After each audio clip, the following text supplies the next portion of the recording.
Yeah, great move by Hochman. I mean, first of all, nobody knows what's in that report except Hochman and his team. Looks like maybe it's probably beneficial to the government in their application to fight this resentencing. But what happened was, because Newsom ordered this clemency review, the California Parole Board started this comprehensive risk assessment, which is relevant to their decision whether or not they pose a risk to the public. That is the same issue that is relevant in the resentencing hearing. There's really two things: whether their rehabilitation and whether they pose a risk, and then the psychological trauma around the time of the crimes.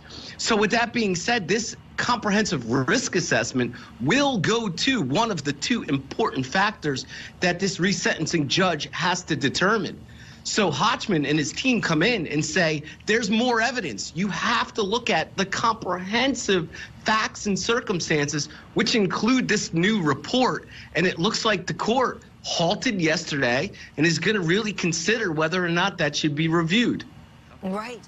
I think there's a small chance that they get out. And the reason is because DA Hochman, when he came in and reviewed all of the evidence, he filed to withdraw the motion because he disagreed with the prior DA.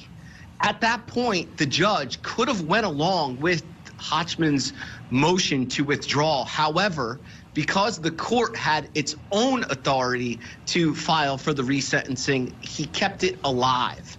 So with that being said, the judge who is going to make the decision already had the option to terminate this motion with the initial withdrawal motion. So with that being said, yesterday's delay is good for the DA because it sounds like that risk assessment may be helpful to the DA's arguments.